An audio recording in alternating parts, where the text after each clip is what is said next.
Assalamualaikum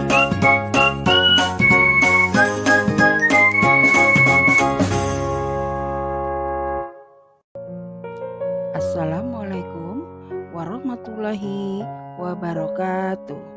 Salam guru penggerak, tergerak, bergerak, menggerakkan. Perkenalkan, saya adalah Siti Komaria, calon guru penggerak Angkatan 9 Kota Bekasi, bersama fasilitator Bapak Teddy Sukamto dan pengajar praktik Ibu Alosia Aprita Nafianti. Kali ini saya akan memaparkan tentang aksi nyata modul 1.4 budaya positif. Budaya positif merupakan nilai-nilai, keyakinan-keyakinan, dan kebiasaan-kebiasaan di sekolah yang berpihak pada murid, agar murid dapat berkembang menjadi pribadi yang kritis, penuh hormat, dan bertanggung jawab. Apa pentingnya budaya positif? Dengan budaya positif di atas dapat menumbuh kembangkan sikap bergotong royong, mampu melakukan kegiatan secara bersama-sama, sehingga tercipta kolaborasi yang baik antar warga sekolah, adanya rasa peduli satu sama lain. Berikutnya, mandiri. Bagaimana cara menciptakan budaya positif di sekolah? Upaya dalam membangun budaya positif di sekolah yang berpihak pada murid diawali dengan membentuk lingkungan kelas yang mendukung terciptanya budaya positif, yaitu dengan menyusun kesepakatan kelas. Kesepakatan kelas yang efektif dapat membantu dalam pembentukan budaya disiplin positif di kelas. Budaya positif meliputi 6 hal, yaitu 1. Perubahan paradigma stimulus respon. 2. Konsep disiplin positif. 3. Keyakinan kelas. 4. Pemenuhan 5 kebutuhan dasar manusia. 5 posisi kontrol. Dan 6. Segitiga restitusi. Penerapan budaya positif di sekolah saya adalah 1. Berbagi praktik baik. 2. Merumuskan keyakinan kelas. 3. Pembuatan tempat sampah karakter. 4. Pembiasaan disiplin positif. Kegiatan yang pertama adalah berbagi praktik baik di sekolah. Pelaksanaan kegiatannya adalah sebagai berikut.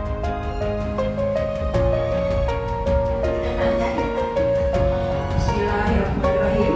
Assalamualaikum warahmatullahi wabarakatuh. Waalaikumsalam warahmatullahi wabarakatuh. Terima kasih atas kehadiran ibu-ibu semua dalam acara berbagi pemahaman budaya positif yang akan saya presentasikan. Sebelumnya saya ingin meminta izin kepada Ibu Kepala Sekolah TK Negeri 4 Kota Bekasi, yaitu Ibu Nur Huda, ya, bahwa saya hari ini akan berbagi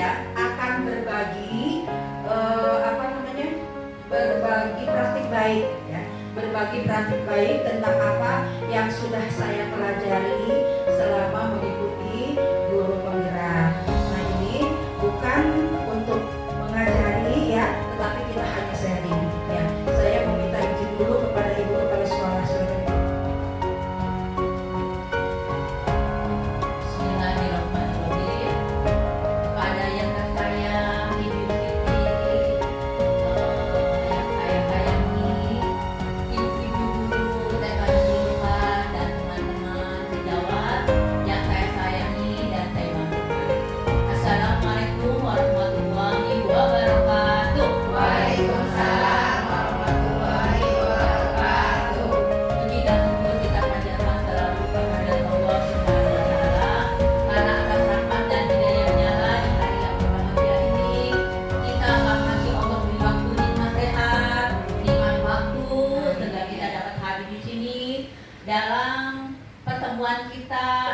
berbagi ilmu tentang pengembangan pemahaman budaya positif yang akan nanti dipaparkan oleh Ibu Siti.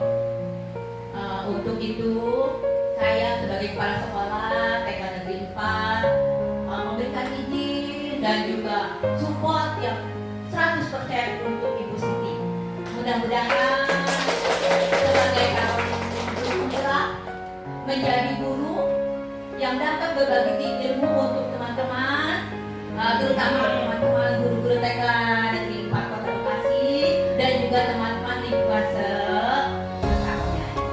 Untuk itu sekali lagi selalu semangat, sehat dan ceria. Akhirnya saya akhiri sambutan ini. Saya mohon maaf apabila ada salah-salah kata dan perbuatan. Saya akhiri dengan wabillahi taufiq wal hidayah. Wassalamualaikum warahmatullahi wabarakatuh. Waalaikumsalam warahmatullahi wabarakatuh. Terima kasih kepada Ibu Nur atas izin, support dan dukungannya. Alhamdulillah kita pada hari ini bisa berkumpul. Saya akan berbagi praktik baik ya, yaitu memaparkan tentang pemahaman tentang budaya positif. Nah, sebelumnya saya mau tanya dulu, ibu-ibu apakah pernah mendengar tentang istilah budaya positif? Pernah ya? Ayo, budaya positif itu apa kira-kira? Kebiasaan yang baik, Ya, bisa? hal-hal yang baru yang kita dapat. Iya, Baik. ya, betul. Ya, selanjutnya masih ada?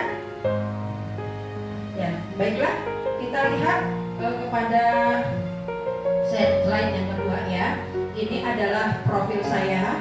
Ya, saya adalah Siti Komaria, calon guru penggerak angkatan 9 Kota Bekasi dengan fasilitator Bapak Teddy Sukamto. Nah, dan Ibu pengajar praktik Ibu Anusia Amrita Tapianti.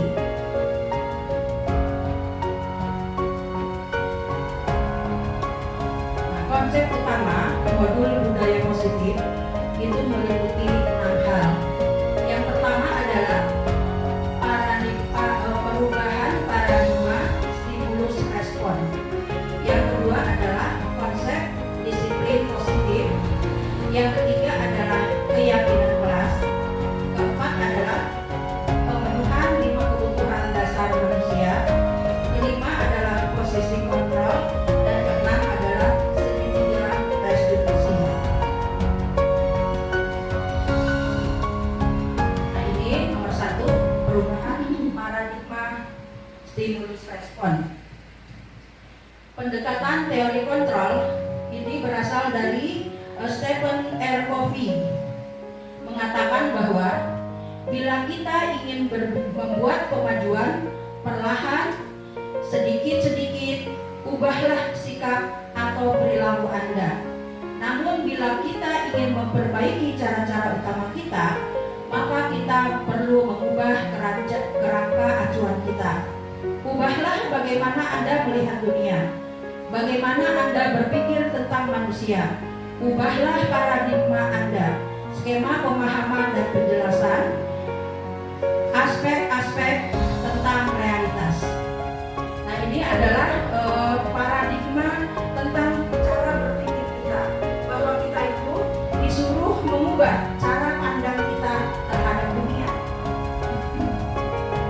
Nah, kita bisa lihat stimulus respon tentang dunia. Ini adalah stimulus respon yang pertama ya. Yang sana adalah teori kontrol tentang dunia. Teori kontrol yang diungkapkan oleh tadi Stephen R. Covey ya. Yang pertama, realitas kebutuhan.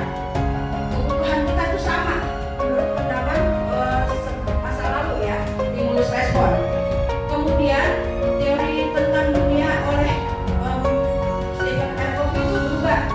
Teori kontrol. Realitas kebutuhan kita itu berbeda. Tadinya semuanya kebutuhan manusia itu sama. Kemudian berubah pandangannya menjadi kebutuhan kita itu berbeda. Kemudian yang kedua, semua orang melihat hal yang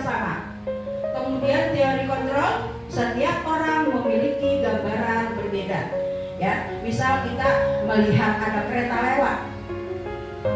Pandangan setiap orang itu pasti berbeda. Mendeskripsikan tentang kereta lewat itu seperti apa akan berbeda. Yang ketiga, kita mencoba mengubah orang agar berpandangan sama dengan kita. Stimulus respon. Kemudian yang kontrol, kita berusaha memahami pandangan orang lain tentang dunia. Ya, kalau yang pertama, bahwa pandangan orang itu semua harus sama. Kemudian berubah bahwa kita tuh harus berusaha memahami apa yang dipahami orang. Jadi kita tidak boleh memaksakan pemahaman kita terhadap orang lain, karena orang lain itu memiliki pemahaman yang berbeda. Ya, selanjutnya, semua orang melihat yang sama. Di sana semua orang memiliki gambaran berbeda. Tadi ya sudah dijelaskan. Dan selanjutnya kita mencoba mengubah orang agar berpandangan sama dengan kita. Sebelumnya kita berusaha memahami pandangan orang lain tentang dunia. Selanjutnya, perilaku buruk dilihat sebagai suatu kesalahan. Kemudian teori kontrol, semua perilaku memiliki tujuan. Jadi orang tuh walaupun berbuat buruk, itu dia punya tujuan. Nah, kita harus mengetahui apa tujuan dia, gitu. Nah, dengan mengetahui tujuan dia, kita akan bisa mengubah sikap buruk dia itu menjadi hal yang baik. Kemudian orang lain bisa mengontrol saya. Nah, kemudian yang dikontrol hanya Anda yang bisa mengontrol diri Anda.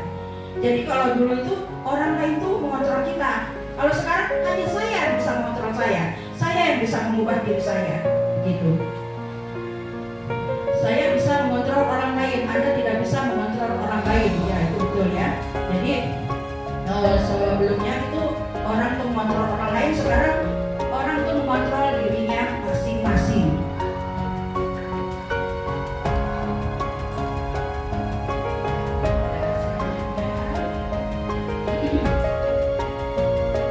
Nah, ini yang kedua ya. Yang kedua adalah makna disiplin. Makna disiplin adalah sesuatu yang dilakukan seseorang pada orang lain untuk mendapatkan perhatian. Kita cenderung menghubungkan kata disiplin dengan ketidaknyamanan. Maksudnya,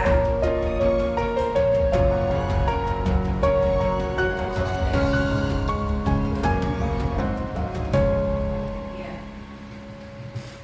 Tujuan kita sebagai pendidik adalah menciptakan anak-anak yang memiliki disiplin diri sehingga mereka mampu berperilaku dengan mengacu pada nilai-nilai kebajikan universal dan memiliki motivasi intrinsik. Disiplin positif merupakan salah satu cara penerapan disiplin yang bertujuan untuk menumbuhkan kesadaran serta memberdayakan anak untuk melakukan sesuatu tanpa paksaan dan ancaman. Jadi, disiplin di sini adalah disiplin yang keluar dari dalam diri anak, dari dalam diri sendiri, bukan disiplin karena takut diancam atau takut takut diberi hukuman dan lain-lain. Jadi disiplin positif itu adalah disiplin yang kita timbulkan, kita stimulus untuk dapat keluar dari dalam diri anak itu sendiri. Nah, ini adalah kebijakan universal ya. Kebijakan universal itu tadi berkaitan dengan disiplin. Orang disiplin itu akan meyakini hal-hal yang baik ya, yang merupakan hal-hal yang universal. Nah, ini universal ini, yang kebijakan universal ini adalah artinya nilai kebajikan yang disepakati bersama, lepas dari suku bangsa, agama, bahasa maupun latar belakangnya. Nah, inilah nilai-nilai kebajikan universal. Itu ada 3. Yang pertama adalah profil pelajar Pancasila. Jadi ini adalah nilai-nilai universal yang harus kita yakini ya, menjadi disiplin positif. Yang pertama profil pelajar Pancasila ya, ibu-ibu sudah tahu ya. Yang pertama adalah beriman, bertakwa kepada Tuhan Yang Maha Esa dan berakhlak mulia. mandiri, bernalar kritis, ya, berkebinekaan lokal, bergotong royong dan kreatif.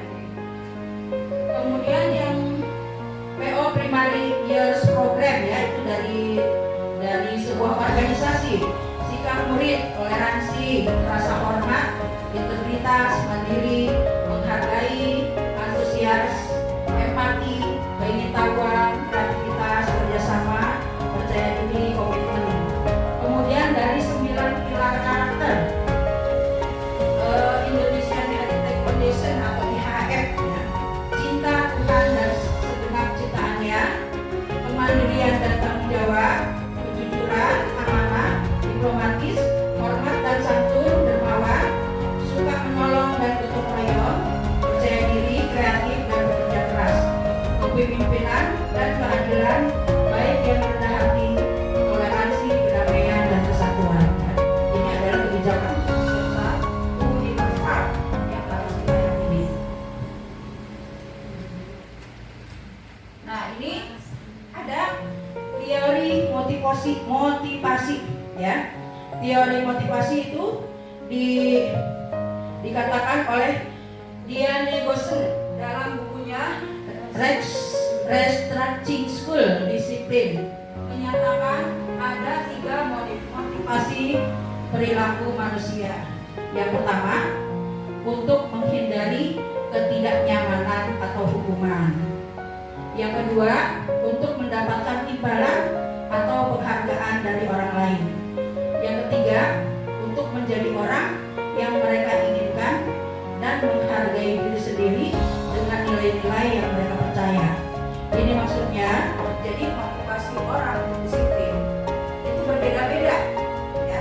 Ada orang yang disiplin karena tidak ingin dihukum. Misal, anak-anak datang tepat waktu, motivasinya itu karena tidak mau dihukum.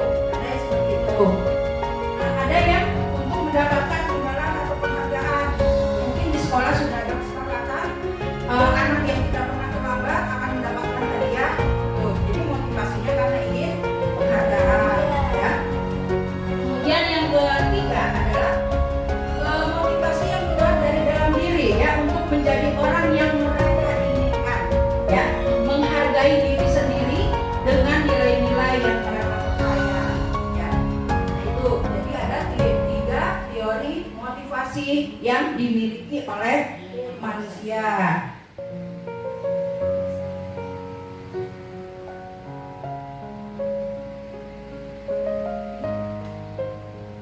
Nah, yang ketiga adalah keyakinan kelas, ya.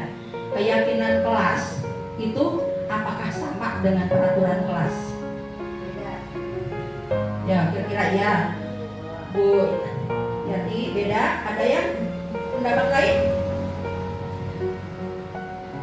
Kira-kira keyakinan kelas dengan peraturan kelas apakah sama? Ya, berbeda tentunya, ya. Nah, bedanya itu di mana? Kita lihat, ya. Keyakinan kelas itu apa sih? Ya, keyakinan kelas berupa pernyataan universal yang mudah diingat dan dipahami sehingga dapat diterapkan di lingkungan sekolah.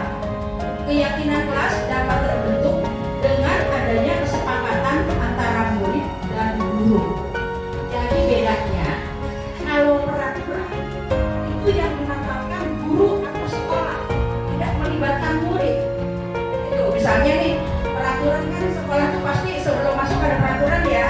Misalnya harus memakai seragam, gitu, ya. Kemudian datang tidak boleh terlambat. Itu adalah aturan yang dibuat sekolah. Kalau aturan yang dibuat sekolah, jika dilanggar, maka anak akan mendapatkan hukuman atau konsekuensi. Nah, sementara kalau keyakinan kelas itu dibuat bersama-sama antara murid dan guru. Setelah disepakati, kemudian murid-murid tanda tangan kontrak. Ya, setuju, persetujuan. Kalau di TK mungkin tidak usah pakai tanda tangan, ya. Yang penting sudah disepakati dengan murid, kita ketik, kita tempel dan dibaca oleh anak setiap hari. Itu sudah cukup. Tapi kalau di tingkat SD apa SMP yang sudah bisa tanda tangan, ya, mereka itu tekan kontrak, Itu bahwa ini adalah keyakinan kelas yang sudah mereka sepakati dan tidak boleh dilanggar. Itu akan menjadi motivasi dalam diri anak, harus menjadi motivasi.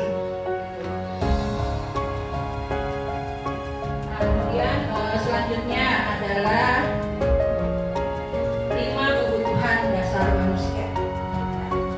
Ada 5 kebutuhan dasar manusia.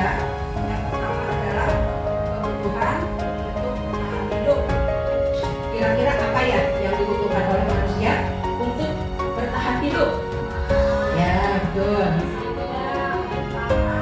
Ya, sandang, pangan, papan, itu adalah primer, kebutuhan primer. Ya, betul. Adalah hal yang dibutuhkan oleh manusia yang pertama. Yang kedua adalah kasih sayang dan rasa diterima. Ya, love, itu udah pasti ya. Setiap manusia itu menginginkan perasaan, rasa disayang, rasa dihargai ya. Kemudian yang selanjutnya adalah kesenangan, Pak. Setiap orang itu kan butuh refreshing, butuh bahagia, butuh bersenang-senang, butuh tertawa, ya enggak? Iya, coba bagaimana kalau kita tiap hari sedih gitu ya? Iya, kita harus happy, makanya jalan-jalan aja yuk. Jalan-jalan yang banyak ya. Ya.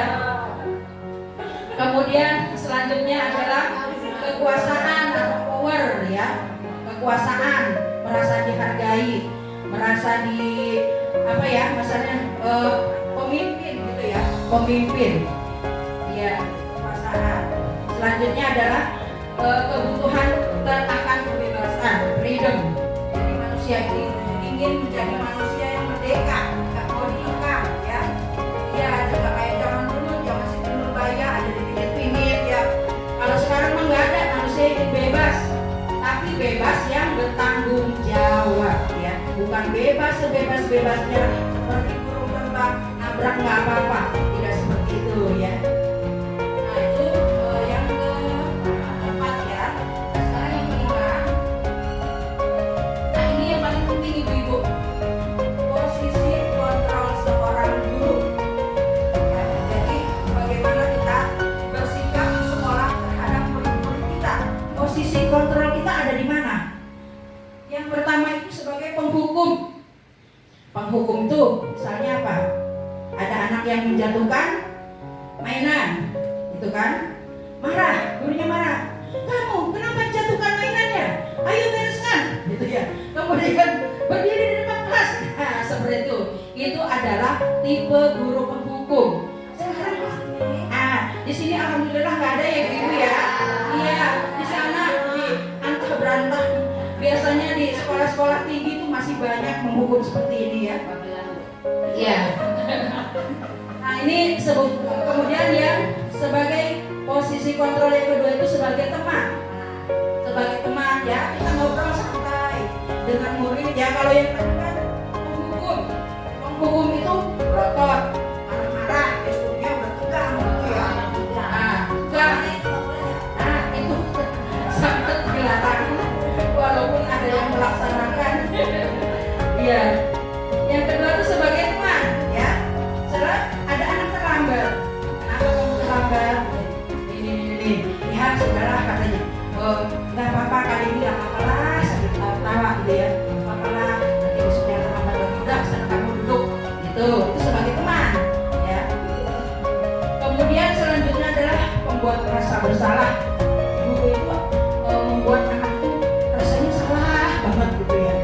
Ya jadi kita tuh seolah-olah kayak lembut ya, tapinya nyelekit gitu, membuat rasa bersalah. Ada yang di sini. Misalnya ya misalnya gini, ibu kecewa sekali dengan kamu ya. Berapa kali sih kamu sudah melakukan kesalahan ya? Ibu tuh sangat sedih, sangat kecewa. Kenapa kamu mengulang-ulang perbuatan kamu, gitu kan ya?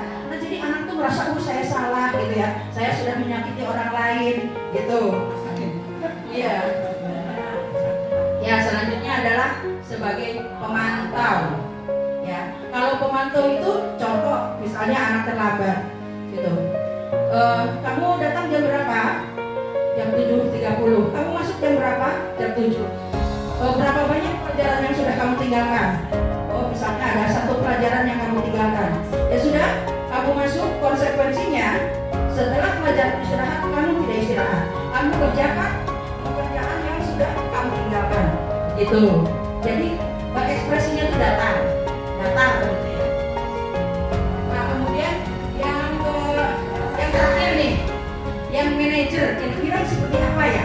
Dia kan yang pemarah sudah, yang sebagai teman sudah, yang sebagai pembuat rasa bersalah sudah, yang sebagai pemantau sudah. Yang manajer, nah seperti apa? Nah, siapa yang kemarin sudah nonton video saya tuh ya, demo konseptual tentang segitiga restitusi. Nah, situ udah dicontohkan tentang posisi kontrol sebagai manajer. Jadi posisi kontrol manajer itu dia menyelesaikan masalah anak itu dengan tahapan, namanya tahapan segitiga restitusi. Ya, jadi pada tahapan ini anak-anak itu pertama ditanya, kemudian mengapa terlambat, kemudian alasannya apa, kemudian bagaimana cara kamu supaya tidak terlambat lagi, apa usaha kamu, itu ditanya ya. Kemudian setelah anak bisa menjawab, oh saya akan melakukan ini. Nah, kemudian nanti kamu akan menjadi seperti apa, begitu. Jadi ada tahapannya sehingga anak itu mencari solusi untuk masalahnya sendiri. Kita tidak menghukum, kita tidak memberikan konsekuensi, tetapi anak itu dibimbing, diarahkan untuk menyelesaikan masalahnya dengan ini sendiri, dengan pikirannya sendiri, begitu. Ini dia, ini masalahnya seorang guru manajer itu akan menerapkan segitiga restitusi dalam menyelesaikan masalahnya di kelas. Ayo, ini ada apa ya? Segitiga restitusi adalah suatu proses dialog yang dijalankan oleh guru atau orang tua. Jadi orang tua juga bisa ya, agar anak menghasilkan murid yang mandiri dan bertanggung jawab. Nah, ini ada tahapan segitiga restitusi. 1. Menstabilkan identitas. 2. adalah validasi tindakan yang salah. 3. menanyakan keyakinan. Oh, itu salah ketik ya. Nah, ini gambarnya di segitiga restitusi. Oke. Nah, dalam segitiga restitusi yang pertama itu menstabilkan identitas. Nanti seorang guru akan mengatakan bahwa yang melakukan kesalahan itu bukan hanya kamu. Setiap orang pernah melakukan kesalahan, ya, termasuk juga saya, gitu ya. Tetapi dengan kesalahan itu kita harus bisa memperbaiki. Nah, kemudian memvalidasi tindakan yang salah. Adakah cara yang lebih efektif untuk mendapatkan apa yang kamu butuhkan? Misalnya anak yang mencoret-coret tembok, ya, kita harus tanya kebutuhannya itu apa, mengapa dia mencoret-coret tembok. Misalnya, saya iseng, ya, karena banyak waktu yang kosong, atau saya senang menggambar.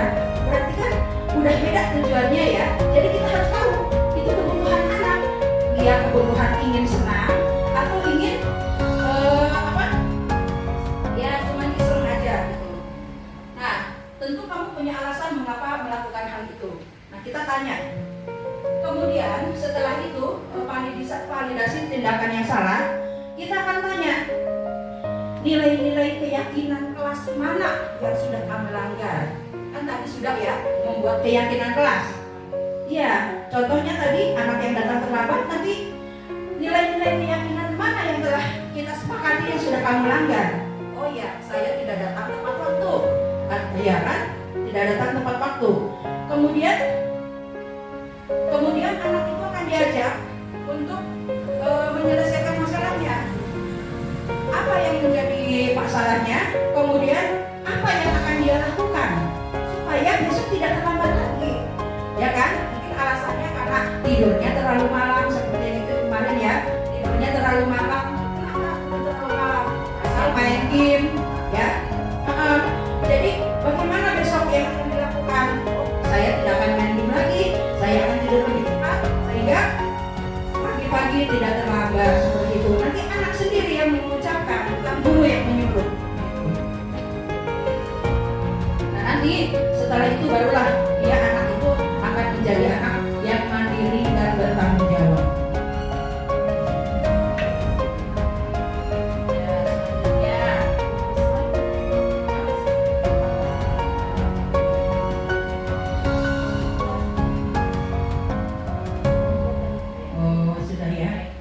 Ya sudah kepada segitiga restitusi. Nah sekarang untuk posisi kontrol supaya lebih memahami ya, ini saya akan tampilkan video yang dari Kemendikbudristek. Sebenarnya sih ada ya di PMR, tapi mungkin nggak dibuka. Jadi sekarang kita nonton bersama-sama ya Ibu ya.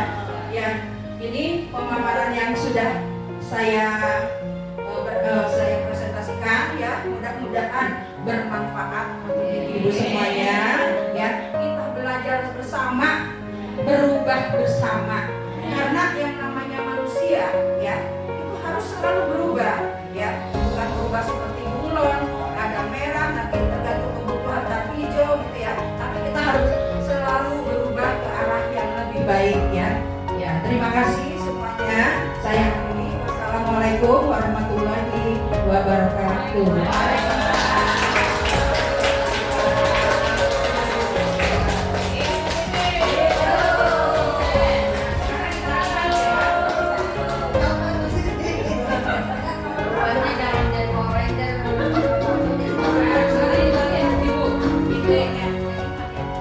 Salam bahagia Ibu dan Bapak Guru yang baik.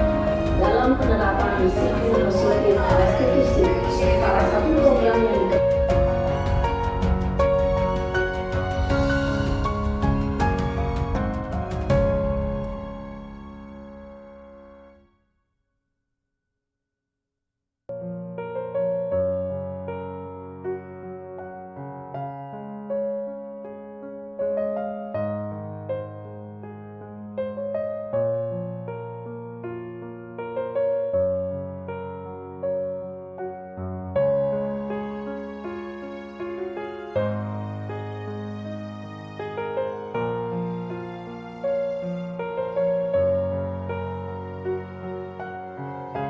Kegiatan kedua adalah merumuskan keyakinan kelas.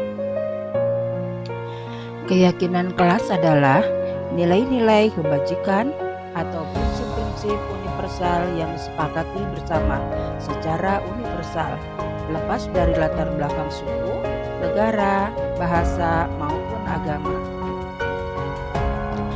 Keyakinan kelas merupakan disiplin positif yang bisa kita terapkan dalam membangun budaya positif di sekolah. Dengan adanya keyakinan kelas di setiap kelas, diharapkan dapat mewujudkan tujuan pendidikan yang berorientasi kepada profil pelajar Pancasila. Mengapa harus ada keyakinan kelas?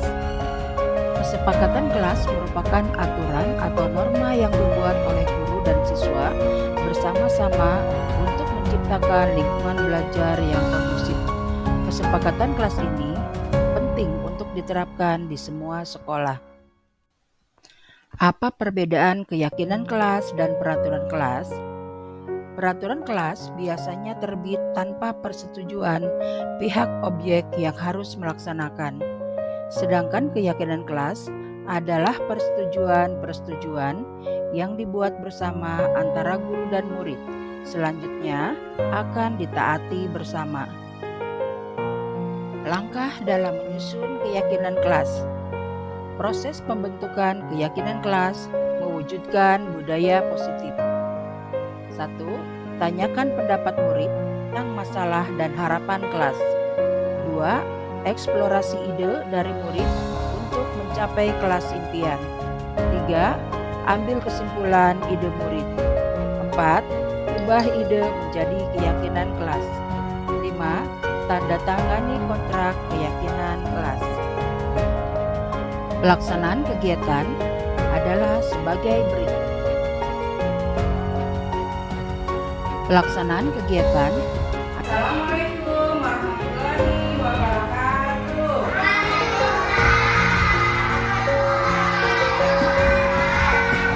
Selamat pagi teman-teman semua. Nah, hari ini teman-teman kita akan membuat keyakinan kelas. Ada yang tahu apa itu keyakinan kelas? Ya, keyakinan kelas itu adalah peraturan yang dibuat bersama-sama guru dengan anak-anak. Nah, nih keyakinan kelas contohnya, misalnya membuang sampah pada tempatnya. Di sana Bu Guru sudah menyediakan tempat sampah. Tempat sampahnya ada dua warna. Tempat sampahnya warna apa saja teman-teman? Ada yang merah, ada yang hijau. Nah, yang merah tempat membuang sampah plastik-plastik ya yang tidak bisa diurai. Nah, yang hijau tempat membuang sampah organik. Apa organik? Organik itu yang bisa diurai, contohnya makanan. Sisa-sisa makanan yang jatuh-jatuh ya dimasukkan ke dalam tempat sampah warna hijau ya. Nah, itu usulan Bu Guru teman-teman. Bu Guru mengusulkan nomor 1, membuang sampah pada tempatnya. Bu Guru catat ya. Nanti teman-teman membuat usulan. Nah, oke. Coba sekarang siapa yang mau kasih usul? Kegiatan kelas kita ya apa?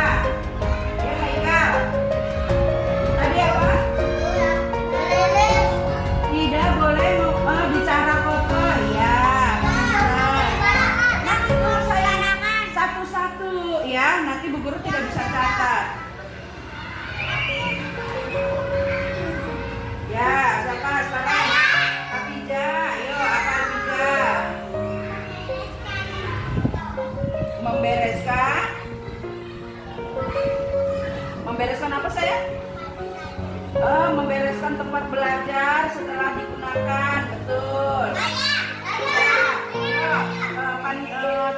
Karen. Oh ya, jangan terlambat. Ya, terus. Oh iya, jangan bawa sampah sembarangan sama tadi ya. Ayo siapa lagi mau kasih? Ya, Asya. Ayo Asya apa? Oh iya, makan jangan berjalan.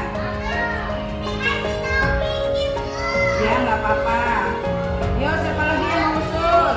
Ya, Naira. Oh, nggak boleh makan sambil bicara.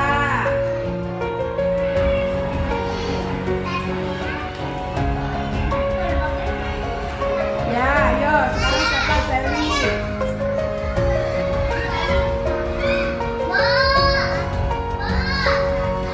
Oh, makan tidak berantakan.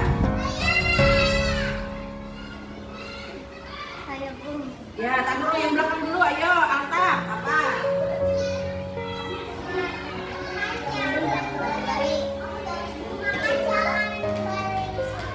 Oh, makan jangan berisik. Boleh. Ya, ayo Arti. Oh iya, di dalam kelas tidak boleh berlari. Ya, oke, Fania. Ya, tadi sudah ya, oke. Ayo, siapa lagi? Nisa. Oh ya, minum jangan berdiri. Oke, siapa lagi? Bella. Iya, tidak boleh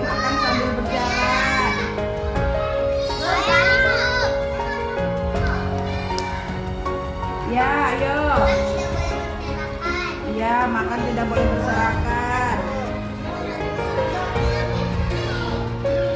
Ya, siapa lagi? Ya, Niana. Oh iya, sudah tadi ya. Minum, makan, tidak boleh sambil berjalan. Ya, tidak boleh. Ya, apa lagi? Ya, ayo Elvin apa? Ya, betul. Apa lagi? Siapa lagi mau kasih usul? Ya, yang belum, ayo Tania. Suaranya keras sayang. Oh, tidak berlari di kelas, ya sama dengan Alfi ya. Apalagi? Ya, Dima.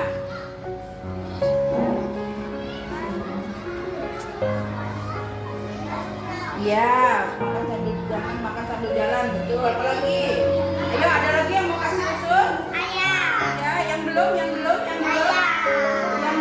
Katakan pendapatnya. Ayo, sudah tadi ya. Lagi. Nah, oke, teman-teman nih, Bu Guru sudah mendapatkan 11 keyakinan kelas ya. Nah, sekarang kita setujui keyakinan kelas mana yang mau kita terapkan. Setuju? Oke, sekarang siap ya, dengarkan siap. Nomor 1, membuang sampah pada tempatnya. Setuju atau tidak? Setuju? Semuanya setuju? Siapa yang nggak setuju? Setuju semua? Oke, good. Kita checklist ya. Setuju. Berapa? Yes.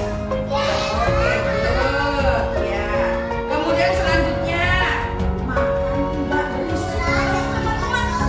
Jadi kalau makan tidak boleh sambil bicara. Tidak makan sambil bicara. Kenapa nggak boleh makan sambil bicara? Bu mau tanya nih. Kenapa coba?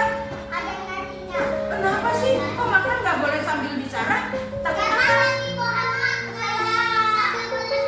betul, Nabi Muhammad mengajarkan makan tidak boleh sambil bicara. Kemudian takut apa? Betul, takut diserap. Makanya kalau mulutnya ada makanannya atau minumannya, tidak boleh bicara. Oke, setuju? Pintar. Nah, kemudian selanjutnya tidak boleh berlari di dalam kelas, betul? Enggak, berarti kalau di dalam kelas kita harus gimana? Berjalan misalnya. Bella mau ke kamar mandi, permisi Bu Guru, saya mau ke kamar mandi, sambil berjalan.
Membudayakan hidup sehat dengan membuang sampah pada tempatnya melalui kegiatan yang menyenangkan. Aksi nyata ini dibuat di sekolah saya, yaitu TK Negeri 4 Kota Bekasi, dalam rangka membudayakan kegiatan buang sampah yang menyenangkan bagi murid. Kegiatan yang dilaksanakan adalah membuat tempat sampah dari barang bekas dengan gambar-gambar lucu agar menarik minat anak untuk membuang sampah tanpa disuruh.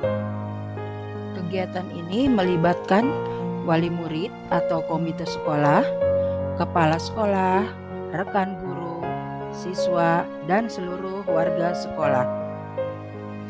Pelaksanaan kegiatannya adalah sebagai berikut.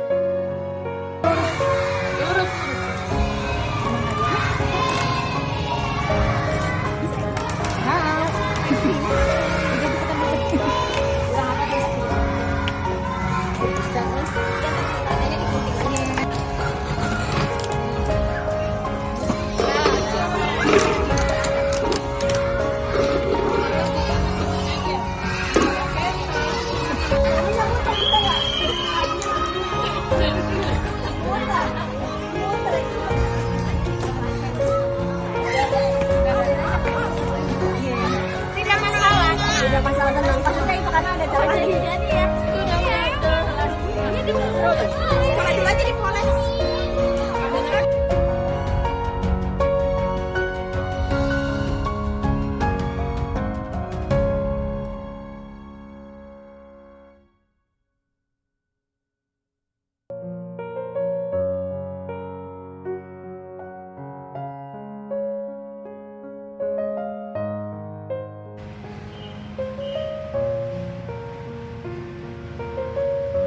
Nah, ini namanya karakter buah melon. Nah, ini untuk tempat sampah yang organik ya, warna hijau ya. Nah, jeruk untuk yang non organik. Ya, kita buat masing-masing kelas dua sampah karakter. Halo, namaku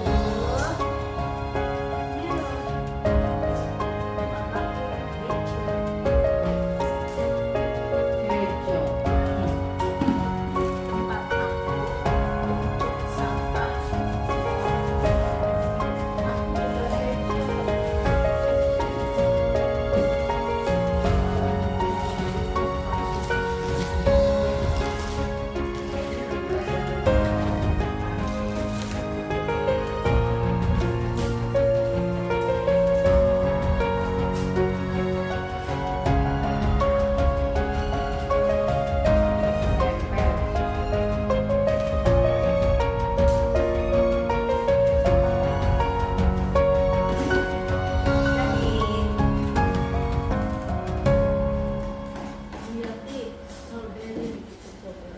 Solder.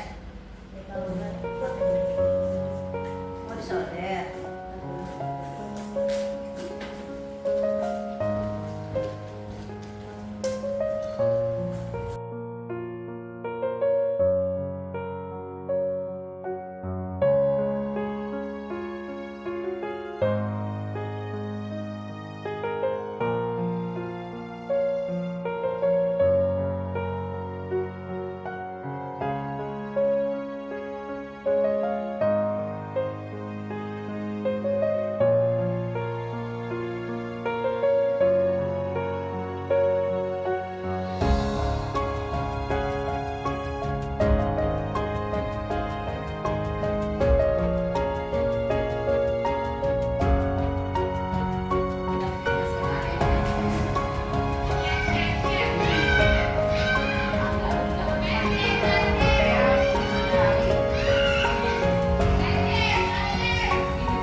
memasuki rak sepatu, meletakkan tas di tempatnya, pembiasaan sholat berjamaah, membiasakan budaya antri, membereskan mainan atau peralatan setelah digunakan, dan lain-lain.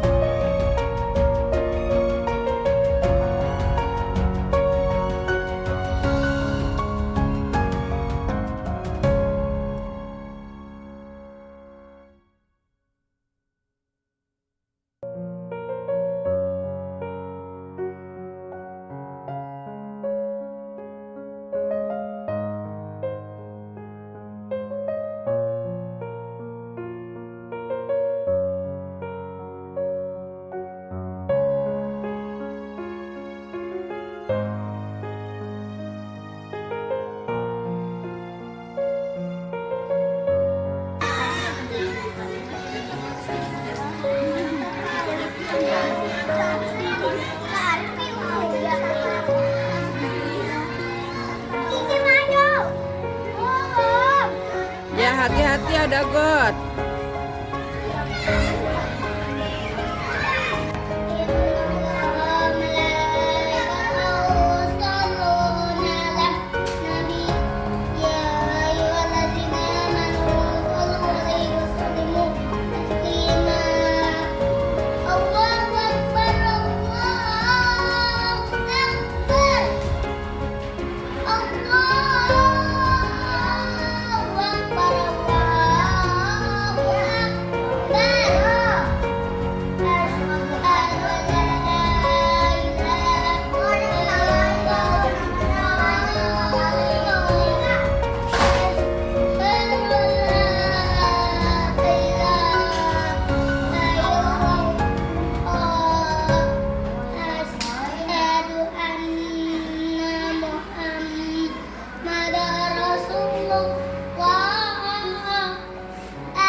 Selamat pagi Pania, silahkan. Ya, sepatunya dibuka dulu.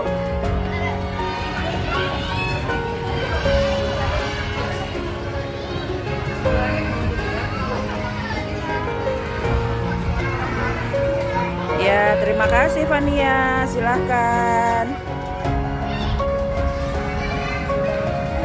Waalaikumsalam. Ya, silakan.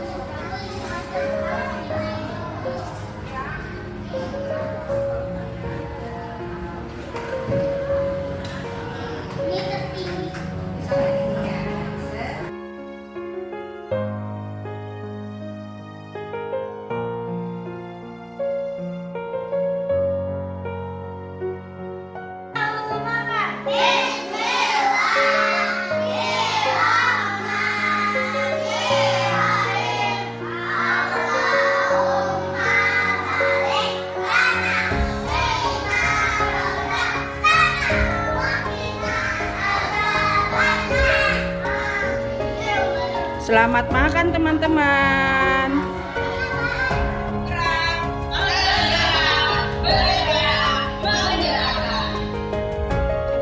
Akhir kata, saya mengucapkan terima kasih.